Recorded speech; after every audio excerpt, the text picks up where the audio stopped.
of Allah, the Beneficent, the Merciful, to whom all praise is due, whom we forever thank for giving us the Honorable Elijah Muhammad as our leader, teacher, and guide.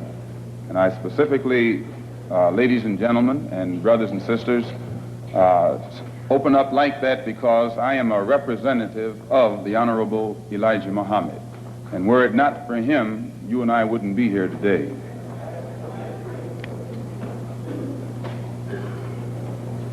In order for you and me to devise some kind of method or strategy to offset some of the events or repetition of the events that have taken place here in Los Angeles recently, we have to go to the root. We have to go to the cause.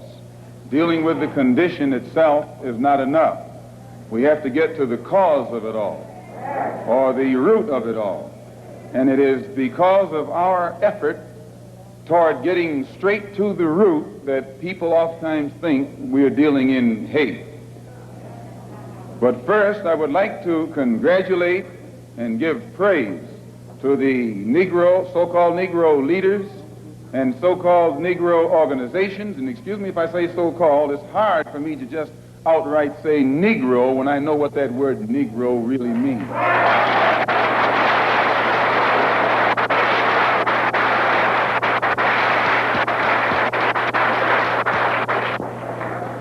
The person whom you have come to know as Ronald Stokes, we know him as Brother Ronald, one of the most religious persons who displayed the highest form of morals of any black person anywhere on this earth.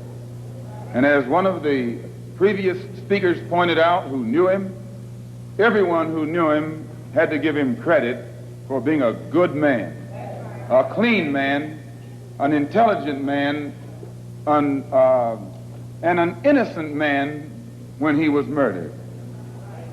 The Negro, so-called Negro organizations and leaders should be given great credit for their failure or refusal to let the white man divide them and use them one against the other during this crisis.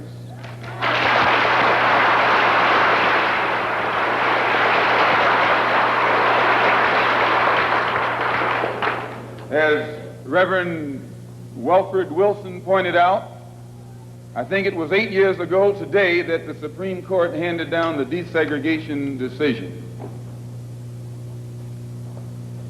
And despite the fact that 8 years have gone past, that decision hasn't been implemented yet.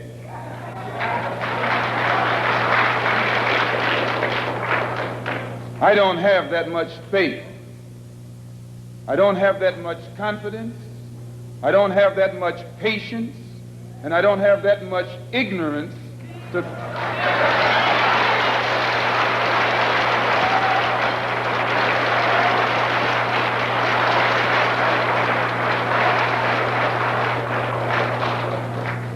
If the Supreme Court, which is the highest law-making body in the country, can pass a decision that can't get even 8% compliance with in 8 years because it's for black people, then my patience has run out.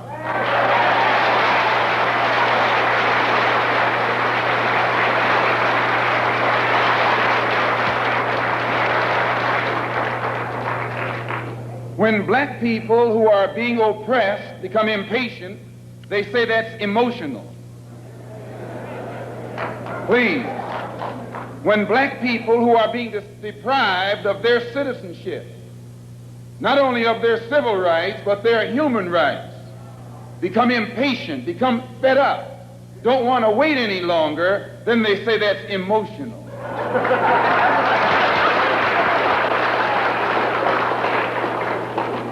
The Negro, so-called Negro leaders and organizations should be praised. They should be congratulated. They should be complimented, because out of all of them combined, the white man has not yet found one who will play the role of Uncle Tom.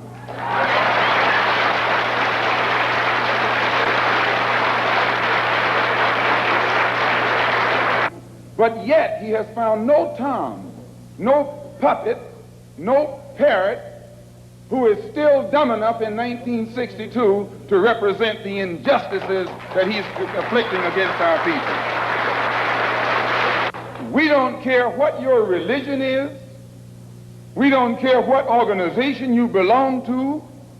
We don't care how far in school you went or didn't go. We don't care what kind of job you have. We have to give you credit for shocking the white man by not letting him divide you and use you one against the other.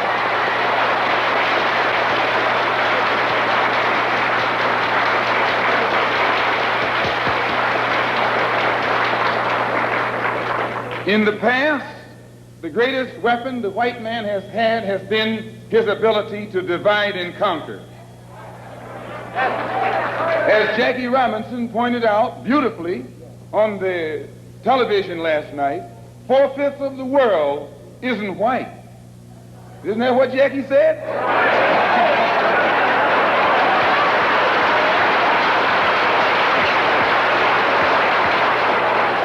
And if 4/5 of the world is dark, how is it possible for 1/5 to rule, oppress, exploit, dominate, and brutalize the 4/5 who are in the majority? How do they do it? Divide and conquer. If I take my hand and slap you, you don't even feel it. It might sting you because these digits are separated. But all I have to do to put you back in your place is bring those digits together.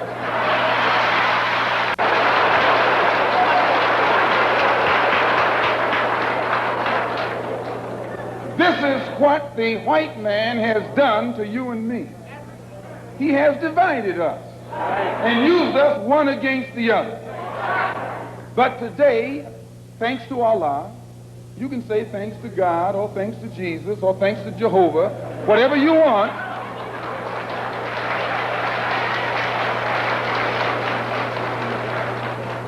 But as a follower of the Honorable Elijah Muhammad, we have been taught to say thanks to Allah.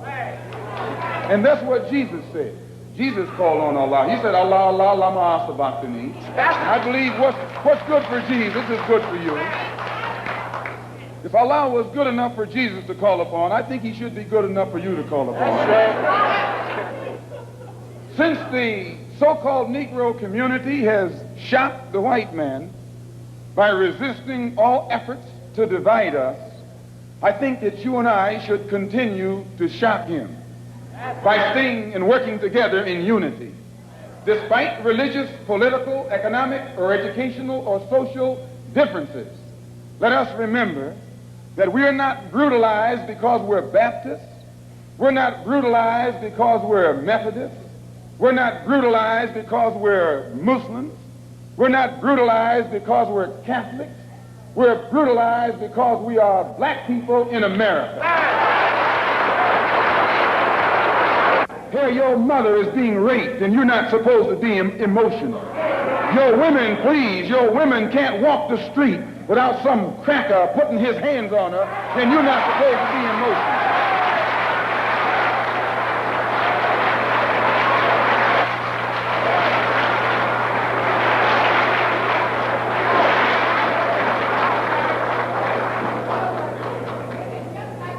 If you say that you're fed up, if you teach the Negro, they don't even know their own name.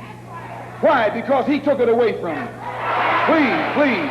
20 million black people don't even know their own language. Why? Because he took it away from them.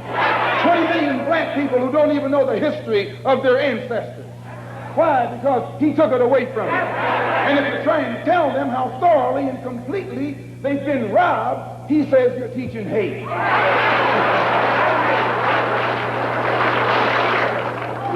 That's something to think about. Today you are coming out of college. You're coming out of the leading universities. You're trying to go in a good direction, but you don't know which direction to go in.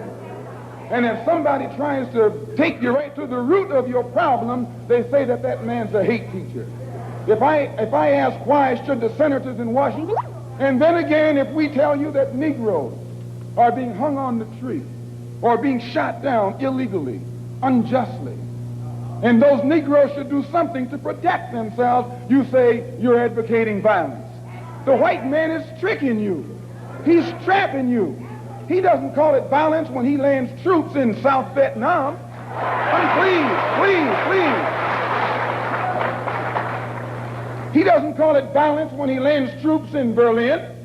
When the Japanese attacked Pearl Harbor, he didn't say get nonviolent. He said, praise the Lord, but pass the ammunition.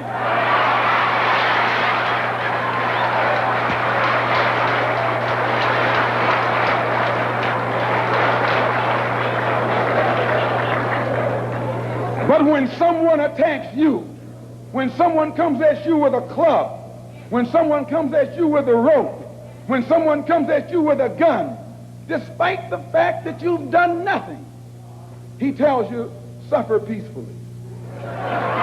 Pray for those who use you despitefully. Be long-suffering. And how long can you suffer after suffering for 400 years? So I just want to clear up that little point right there, because he says that we play on your emotions. And when you turn on your television tonight, or your radio, or read the newspaper, they're going to tell you in that paper that I was playing on your emotions. Imagine you, a second-class citizen. That's not getting emotional, it's getting intelligent.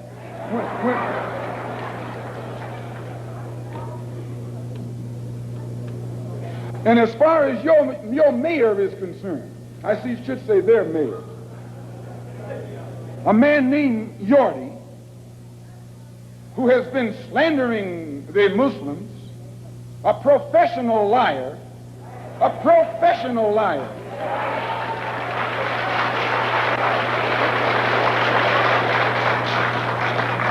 who has mastered the art of using half-truths. Put it in the paper that they broke into our religious place of worship and got records that they can use to prove that most of us have criminal records. You can't be a Negro in America and not have a criminal record.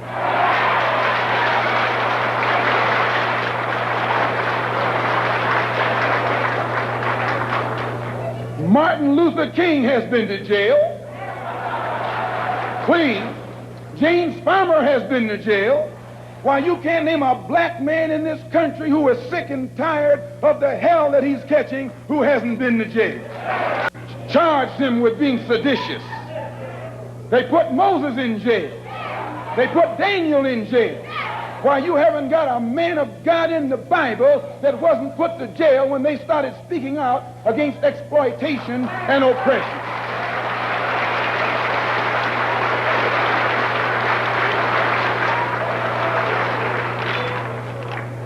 They charged Jesus with sedition.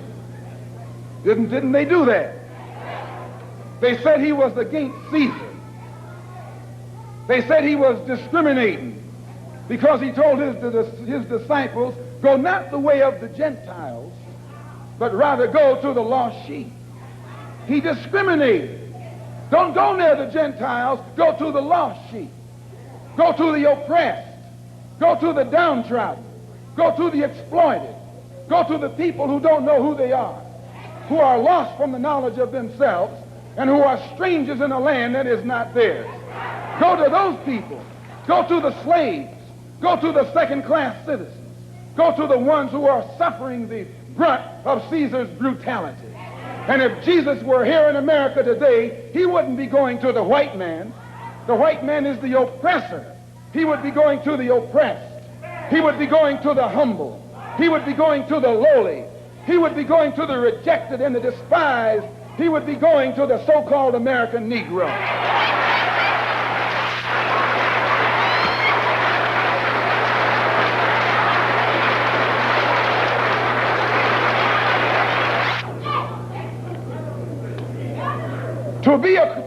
To have once been a criminal is no disgrace. To remain a criminal is the disgrace. I formerly was a criminal. I formerly was in prison. I'm not ashamed of that. You never can use that over my head. And that he's using the wrong stick. I don't feel that stick.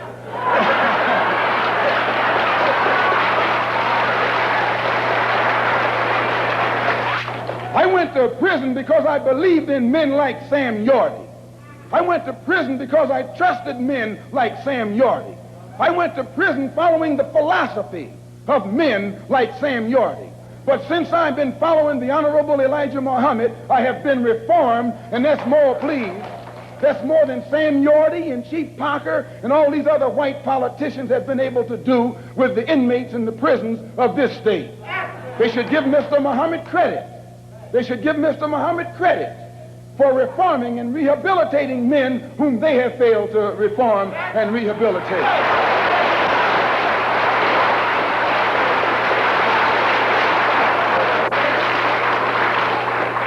Mayor Yorty referred to some press report that Mr. Muhammad had once been found guilty of contributing to the delinquency of a minor. He failed to explain purposely that in 1934, the Honorable Elijah Muhammad refused to send his children to the white schools in Detroit, Michigan that were teaching you about little black Sambo. That's the minor that he contributed to the delinquency of. You see, this vicious, fork-tongued white man has been able to take lies and make you turn against those who want to help you and make others turn against you. This is the contributing to the delinquency of a minor that this mayor, or man who calls himself mayor, is talking about. In the same article, he said that the Muslims are the same people who rioted in the United Nations. Someone should pull his coat and let him know that at the present moment, there are $6 million worth of suits leveled against two of New York's leading newspapers for making the mistake of charging the Muslims as being involved in those United Nations riots. We were not involved. And if this fork-tongued man who calls himself your mayor had taken the time to find that out, he wouldn't be walking into the trap that he's letting his ignorance lead him into.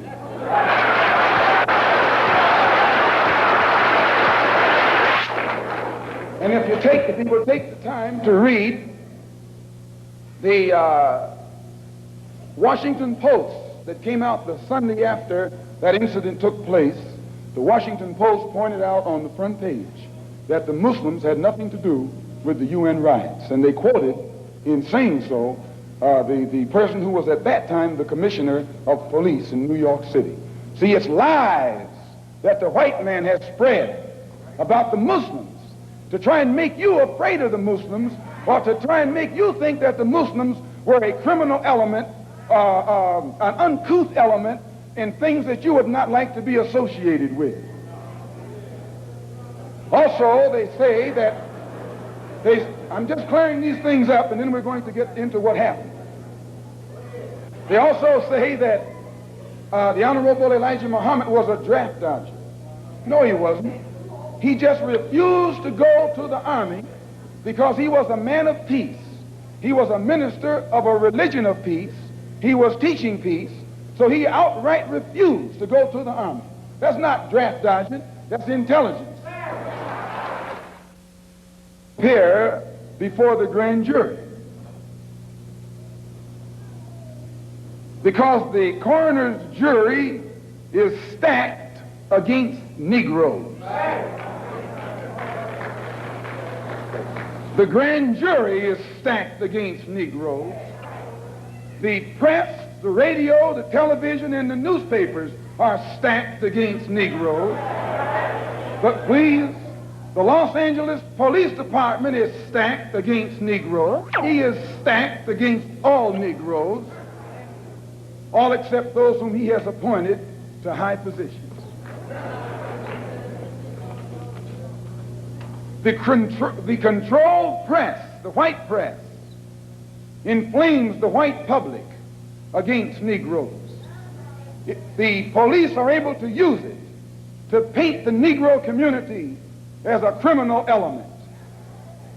The police are able to use the press to make the white public think that 90% or 99% of the Negroes in the Negro community are criminals. And once the white public is convinced that most of the Negro community is a criminal element, then this automatically paves the way for the police to move into the Negro community, exercising Gestapo tactics, stopping any black man who is on the sidewalk, whether he is guilty or whether he is innocent, whether he is well-dressed or whether he is poorly dressed, whether he is educated or whether he is dumb, whether he's a Christian or whether he's a Muslim. As long as he is black and a member of the Negro community, the white public thinks that the white policeman is justified in going in there and trampling on that man's civil rights and on that man's human rights.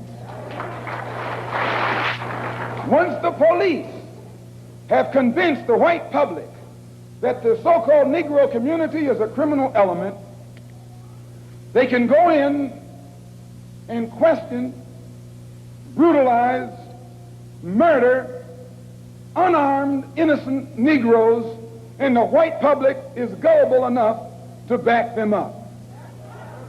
This makes the Negro community a police state. This makes the Negro neighborhood a police state. It's the most heavily patrolled. It has more police in it than any other neighborhood, yet it has more crime in it than any other neighborhood. How can you have more cops and more crime? Why? It shows you that the cops must be in cahoots with the criminal.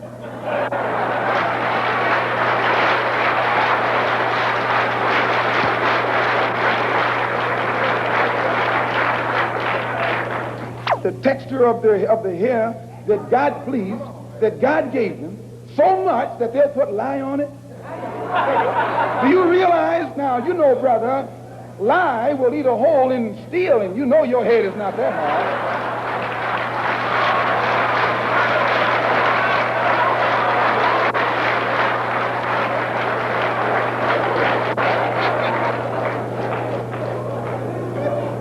Who taught you, please, who taught you to hate the texture of your hair? Who taught you to hate the color of your skin to such extent that you bleach to get like the white man? Who taught you to hate the shape of your nose and the shape of your lips? Who taught you to hate yourself from the top of your head to the soles of your feet? Who taught you to hate your own kind? Who taught you to hate the race that you belong to? So much so that you don't want to be around each other. No, before you come asking Mr. Muhammad, does he teach hate, you should ask yourself who taught you to hate being what God gave you.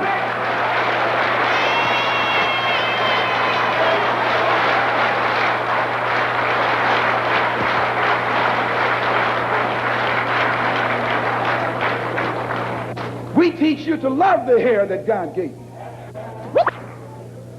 Here you way out in the middle of the ocean, can't swim, and you worried about someone that's in the bathtub and can't swim.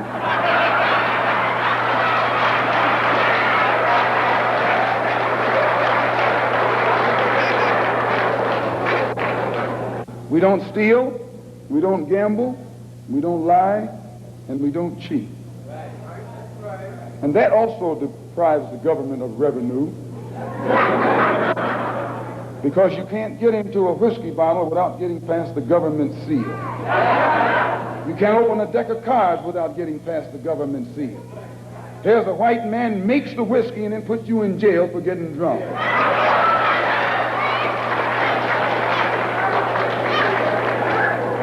He sells you the cards and the dice and puts you in jail when he catches you using them. So he's against us because we fix it where he can't catch you anymore. We take the dice out of your hands and the cards out of your hands and the whiskey out of your head. The most disrespected person in America is the black woman. The most unprotected person in America is the black woman.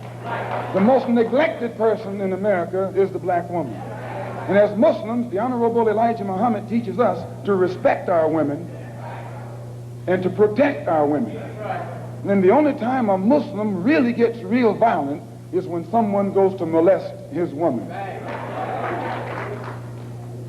We will kill you for our woman. I'm making it plain, yes. We will kill you for our woman.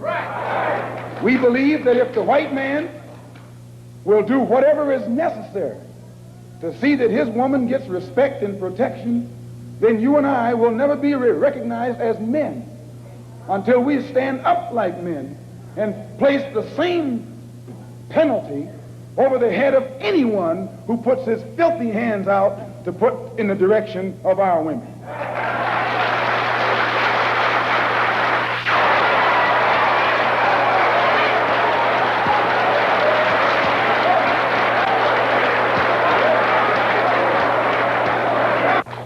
We respect them, but we want them to respect us. We think that the law should respect the Negro community. The law should protect the Negro community. The law should approach the Negro community with intelligence if it expects the Negro community to react intelligently. So the Honorable Elijah Muhammad teaches us to always avoid anything that smacks of disrespect for the law. And if the police department tells the truth, they will have to admit that they have never had any experiences with Muslims that have ever been anything other than honorable unless they themselves come at us in a dishonorable way. It has no case against the Muslims. It has no case against these brothers whom they shot down. And because it has no case, it's trying to create a case. It's trying to manufacture a case. And therefore they set up a grand jury hearing of the case so that they could hear it behind closed doors, and after hearing what we have to say, then build their particular strategy or defense against the actions that they committed on that April the 27th. So at the advice of our attorneys, we purposely, the victims, those who have been indicted, or rather those who have been arrested and are out on bond, have purposely refrained and refused from making any statement whatsoever until after the case appears in court. And when you hear their story, it will be in a public trial. We have already had experience with these private hearings behind closed doors. Anything that the white man has to do to the Muslim, he has to do it in the open. He has to do it in public, or he has to put every single one of us behind bars for the rest of our lives.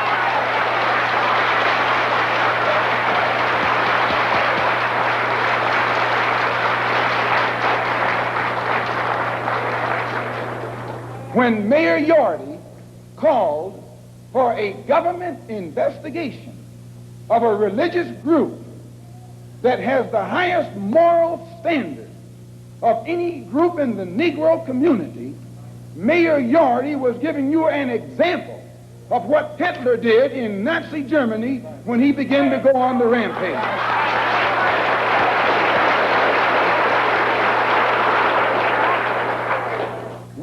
We have confidence that the white public and the black public, if they hear our case, if they hear and have access to the investigation, will never be fooled by this phony setup that's stacked from the top all the way down. And if you doubt it, when you leave home tonight, when you go home tonight, look for the press. I'd like at this time to call forth these brothers who are who were arrested. The brothers who were arrested, come up here behind these chairs, please.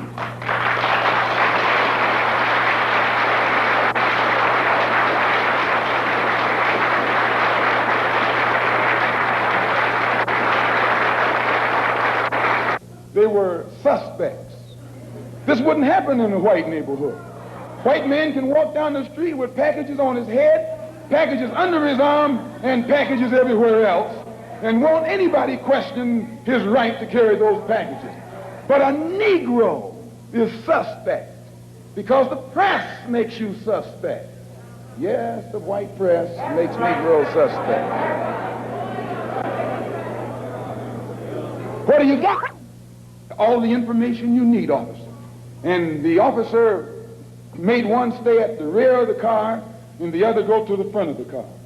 And while he was taking the one to the front of the car, the polite attitude, the humble air, the submissive, intelligent, peaceful spirit that he unexpectedly found in this Negro infuriated him.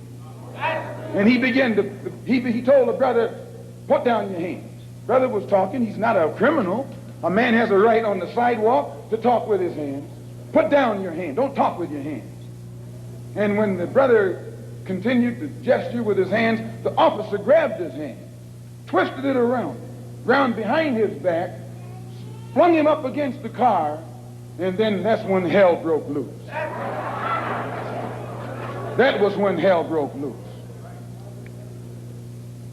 A struggle ensued. Shots were fired by the police and by a Negro door shaker.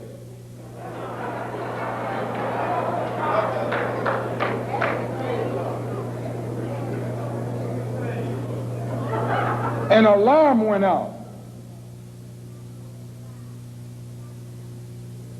When the alarm went out, instead of the police going to the place where the incident occurred, the police went 1 block away to the temple. When they arrived there, they got out of their cars with their guns smoking. You would have thought it was Wyatt, what his name? Wyatt Earp. I'm telling you, they came out of those cars, and we have enough witnesses to hang them with their guns smoking. Chief Parker knows this, Mayor Yorty knows this, and every police official in the city knows that. They didn't fire no warning shots in the air. They fired warning shots point blank at innocent, unarmed, defenseless Negroes. As I say, 2 of the brothers were shot in the back. Another was shot in the shoulder.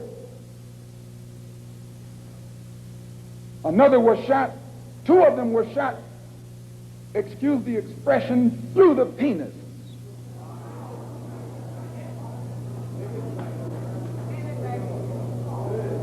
Another was shot in the hip, and the bullet came out the other side. Brother Arthur here was shot 1/4 of an inch from his heart. Let me tell you something, and I'll tell you why you say we hate white people. We don't hate anybody. We love our own people so much they think we hate the ones who are inflicting injustice against them.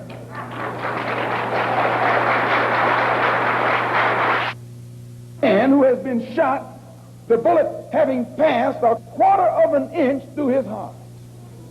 I'm not going to let him talk, which I think you can understand why. You should listen to the conversation of the police officers while it was going on. 2 of the brothers who had been shot were lying hand in hand. The officer said they were chanting a death chant. You read that? They were saying, Allahu Akbar. What does that mean? It means that God is the greatest. It means that God is the greatest.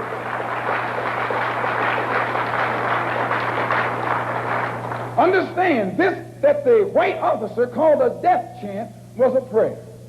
They were praying when they were shot down. They were saying, Allahu Akbar. And it shook the officer up because they haven't heard black people talk any kind of talk but what they taught them.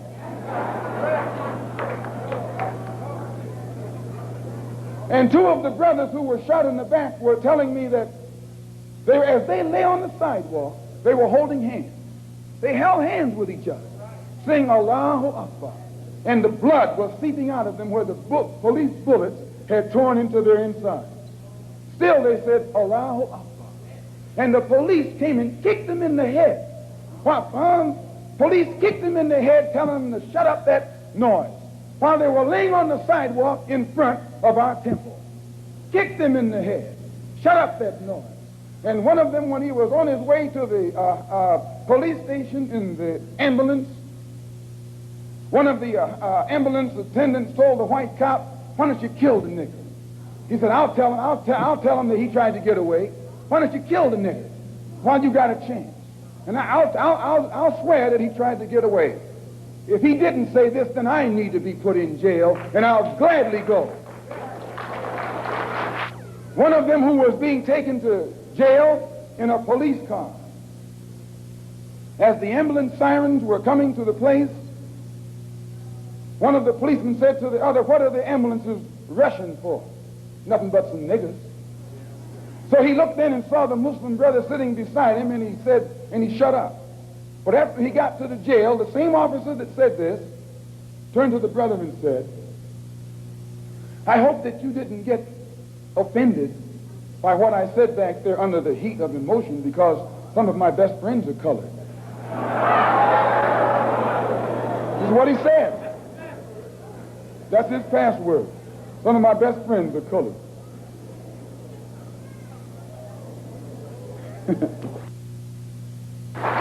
And I, for one, as a Muslim, believe that the white man is intelligent enough. If he were made to realize how black people really feel and how fed up we are without that old compromise and sweet talk, why, you're the one that make it hard for yourself. The white man believes you when you go to him with that old sweet talk, because you've been sweet talking him ever since he brought you here. Stop sweet talking him. Tell him how you feel. Tell him what kind of hell you've been catching, and let him know that if he's not ready to clean his house up, if he's not ready to clean his house up, he shouldn't have a house. It should catch on fire and burn down.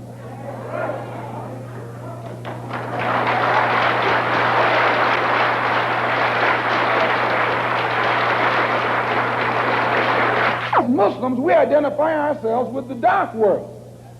So we're not any minority. We're part of the majority, and the white man is the minority.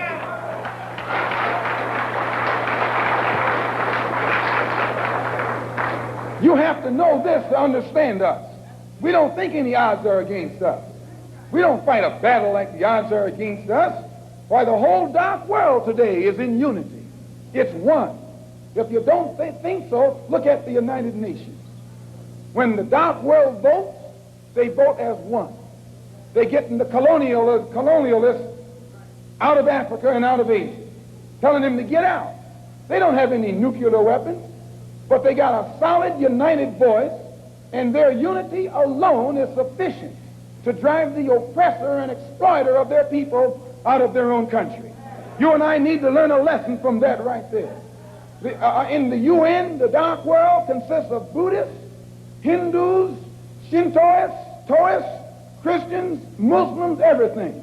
But they're together. They forget their religious and political differences. They think as one. They move as one against a common enemy. And out of Algeria, he's going. Don't think he's not going. He's going. They're getting him out of Angola, out of Tanganyika, out of Angola, out of Uganda, out of Kenya. He's going from South Africa too. He hasn't got long to be there. All over this earth, dark people who have been oppressed and exploited by those who are not their own kind, strangers, are coming together to get the oppressor off their back. You and I learn a lesson from that. We are oppressed. We are exploited. We are downtrodden. We are denied not only civil rights, but even human rights. So the only way we're going to get some of this oppression and exploitation away from us or aside from us is come together against the common enemy.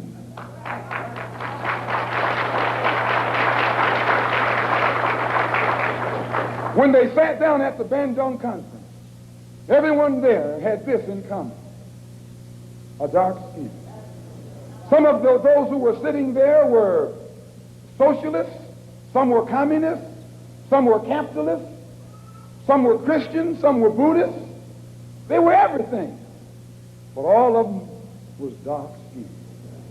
And they looked at that dark skin and agreed that this is one thing they had in common. Forget that you're a Methodist. Forget that you're a Catholic. Forget that you're a Protestant. Forget that you're a Muslim. Remember that all of us are black and we're catching hell.